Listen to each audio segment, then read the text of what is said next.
चिंतन भ्रष्ट हो जाएगा, चिंतन रहित हो जाएगा। जी। पंकज जी राजस्थान से। जी गुरु जी। गुरुदेव भगवान आपके चरणों में दंडवत प्रणाम। महर्षि, पैसों के लालच में सरकारी नौकरी होते हुए भी शराब का काम शुरू कर दिया था। 6 महीने पहले आपके दर्शन व सत्संग के प्रभाव से शराब का काम बिल्कुल बंद कर दिया। गुरुजी, मेरा प्रश्न यह है कि जब पिछले कुछ समय से पुराने पाप कर्म याद आते हैं तो ये लगता है कि मैं चाहे कितना भी प्रयास कर लूं, मेरा ये जीवन व्यर्थ ही हो जाएगा। इस वजह से मेरे आचरणों पर बहुत प्रभाव पड़ता है एवं जिनका संग मैंने छोड़ा है उनका संग पुनः हो जाता है। महाराज जी, इस मानसिकता को कैसे बाहर निकाल सकते? कदापि तुम्हें विश्वास करना होगा, हमारे भागवतिक सिद्धांत हैं, घोर पापाचारी को भी पावन करने के सिद्धांत हैं। जैसे बड़े से बड़े रोग की औषधियां हैं। हाँ, आप ना समझना चाहें तो फिर कोई बात नहीं है। अगर आप समझना चाहें तो कल तक जो हमारी गलतियां हुई आज हम उनको मिटा सकते हैं, क्योंकि अभी हम जीवित हैं। मर जाए तो फिर बात अलग हो गई, अभी हम जीवित हैं। एक नाम त्रैलोक ही तारे, जो न ले सो जन्म ही हारे। आप राधा राधा नाम जप कीजिए, आप अब अच्छे आचरण कीजिए। धन की प्रधानता रखकर पापाचरण करने की चेष्टा, ये हमें दुख प्रदान करने वाली बनती है। धर्म की प्रधानता रखकर के धन कमाते हुए परिवार की या समाज की सेवा, ये महासुख प्रदान करती है। ठीक है, गलती हमसे ही होती है, दौड़ने वाला ही फिसलता है। इसका मतलब गिर जाए तो वो दौड़ने लायक ही नहीं रहा, ऐसा नहीं है। बड़े बड़े पतित जन ब्रह्म ऋषि बन गए, नीच आचरण करने वाले महात्मा बन गए। जब उनको ज्ञान हुआ, उन्होंने अपनी गलती का प्रायश्चित किया, वो परम पावन हो गए। सबसे बड़ी बात है, जैसे हम बहुत गलत हैं, अपने पिता से विमुख होकर बहुत गंदी बातें कर डाली, लेकिन लौटकर हम जब अपने घर आवे, अपने माता पिता के चरणों में गिरकर रोने लगे, वो थोड़ा कटु वचन तो कहेंगे, पर वो पिता है। फिर वो कहेंगे, देखो आज से अब कोई गलती मत करना, घर से बाहर मत निकलना, अब जो भी लगेगा चाहे सब बेचना पड़े, मैं तुम्हें बचा लूंगा। जब थोड़ा सा वात्सल्य उनका हमको इतना बल दे देता है, तो वात्सल्य समुद्र प्रभु हमें नहीं बचा लेंगे? वो तो स्पष्ट कह रहे हैं, अहम त्वाम सर्व पापेभ्यो मोक्षयिष्यामि मा शुचा। मैं तुम्हें समस्त पापों से मुक्त कर दूंगा। ऐसा नहीं सोचना कि हमारी जिंदगी बर्बाद हो जाएगी, नहीं। ये हमारी बात पर विश्वास करो। जब हम कह रहे हैं तो इस बात पर विश्वास करो। भगवान ने कहा है, अपि चेत सुदुराचारो भजते माम अनन्य भाग, साधुरेव समन्तव्य सम्यक व्यवसिता। ऐसा घोर दुराचारी रहा है। अपि चेत सुदुराचारो शब्द का होता सांगोपांग, अच्छे से पापाचरण करने वाला, सांगोपांग पापाचरण करने वाला। पर उसको ये समझ में आ गई बात सत्संग से या जैसे भी, यार मैं बहुत पापी हूं, अब भगवान के सिवा मेरे पापों का नाश होने का कोई उपाय नहीं है। और भगवान की शरण में होकर नाम जपने लगा, तो भगवान कह, साधुरीव समन्तव्य सम्यक व्यवसिता हिस्सा। उसे साधु मानो, अब मैं महात्मा बनाऊंगा। जब भगवान महात्मा बनाएंगे तो कितना अच्छा बना देंगे। बिल्कुल हमको घबराना नहीं। घोर पापाचारियों को भी परम पद प्रदान कर दिया। एक गांव में एक वैश्या रहती थी। तो वैश्या का गांव के बाहर घर होता था और एक बगीचा था।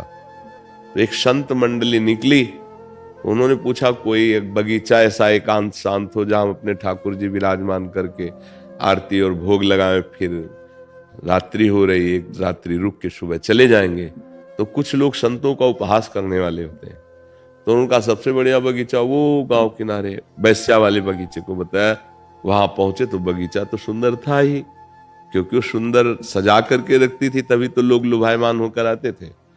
उसमें ठाकुर जी विराज, अब देखो न जाने कौन से गुण पर दयानिधि जी जाते हैं। ठाकुर जी विराजमान के बस शुरू ही आरती, घंटा, प्रार्थना, जय जयकार, कीर्तन। वैश्या अपने दुखंडे पर चढ़ करके देखा कि अरे मेरी इस वाटिका पे संत भगवान। तो संत दरस जी में पातक टरे, दर्शन मात्र से पाप नष्ट होते हैं संतों के। वो हाथ जोड़े, थाल में कुछ मुद्रिका, आभूषण, बहुत से धन आदि की सामग्री, एकदम हृदय उबला कि जीवन हो गया, शरीर बेचते पाप करते, आज अवसर मिला, संत भगवान की मंडली मेरे बगीचे में गई, दूर से प्रणाम किया कि मैं नीच हूं, नजदीक जाने लायक नहीं हूं, और ऐसे थाल रखी, उसमें आभूषण, अंगूठी, रुपया, पैसा, ऐसे सब, और कहा संत भगवान इसे बेच करके सुंदर सुंदर भोग पकवान बनाओ, ठाकुर जी को पाओ, आप पाओ, हमारे अहो भाग्य, बड़े भाग्य। उन्होंने कहा तुम कौन हो, सकुचा क्यों रही हो इतना, नजदीक क्यों नहीं आ रही, दूर से क्यों? उनका भगवान डर लग रहा है मैं अपना परिचय दूंगी तो आप सब भाग जाओगे यहां से। तो उनका नहीं बेटा, भागेंगे नहीं। पहली बार किसी ने बेटा कहा, जो उनमें बुजुर्ग संत थे, उनका नहीं बेटा, ऐसा नहीं।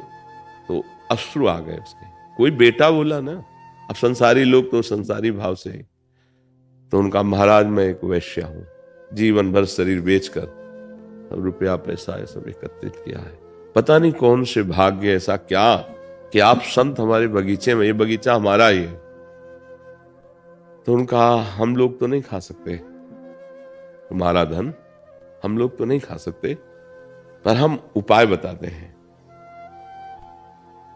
तुम्हारा परम मंगल हो जाएगा। उनका भगवान आज आपके दर्शन से मैं नियम लेती हूं, कभी भी वैश्यावृत्ति अब नहीं करूंगी। उनका ये जो धन लाई हो इसको बेच करके एक स्वर्ण का मुकुट बनाओ रंगनाथ जी के लिए, और हम ठाकुर जी से प्रार्थना करेंगे और तुम अपने हाथ से रंगनाथ जी को मुकुट पहनाओ, बस इसी से तुम्हारा परम कल्याण हो जाएगा। अब तो उसने बहुत सुंदर जौहरी को बुलाया, जो और भी जेवर आदि थी बेची और सुंदर निर्माण कराया। अब संत वहीं रुके रहे 2-3 दिन, गांव से भिक्षा लाते वहीं रुके रहे। रंगनाथ जी के वहां तो पुजारियों ने निषेध कर दिया कि वैश्या और फिर अपने हाथ से चढ़ाएगी, ऐसा नहीं हो सकता। और वो आचार्य कोटि के थे, तो उन्होंने कहा कि यदि भगवान गर्दन झुका दे तो तुम मान जाओगे? तो उनका हाँ, उन सोच रहे थे मूर्ति गर्दन कैसे झुकाएगी, और वो प्रेमी संत, तो उनका अगर वो वैश्या मुकुट लेके आए, भगवान ऐसे कर दे तो फिर पहनने दोगे? उनका हाँ अवश्य। ठीक है, कहा बेटी चलो। क्या संतों की कृपा, कहां अब कहां हजारों लोग इस बात के लिए आश्चर्यचकित थे कि वैश्या और मुकुट पहराएगी ठाकुर रंगनाथ जी में। ये लिखित हम बात सुना रहे आपको, भक्तमाल जी की लिखित बात। तो अब जेव ही चली तो उसे मासिक धर्म हो गया। और रुक गई। उनका क्या हुआ? बोले महाराज जी मेरा पाप प्रकट हो गया, मैं मासिक धर्म से युक्त हो गए। बोले कुछ नहीं बेटा, मेरा आदेश है। पुजारी उनका अब तो ऐसा हो ही नहीं सकता। बोले देखो रंगनाथ जी की तरफ, ठाकुर जी अपनो परण विसार भगत को पूरो परण निभाऊं। ठाकुर जी तत्काल वैश्या ने मुकुट रखा, शरीर छूटा, भगवान के धाम को गए। एक चेष्टा ने भगवत प्राप्ति करा दी। तो आप निराश क्यों हो रहे हैं? आप अपनी करनी को पीछे की मत सोचो, आप भगवान की कृपा को सोचो और आगे अच्छी करनी करें। अभी बच्चे हो, अभी आप एक महान बन सकते हो, महान गृहस्थ बन सकते हो, महान भक्त बन सकते हो, आप भगवान बन सकते हो। जब भगवान के धाम में कोई जाता है तो भगवान का स्वरूप प्राप्त करके जाता है। इसलिए ऐसी नकारात्मक सोच तो रखना ही नहीं। समझ पा रहे आप? बहुत कृपाल भगवान।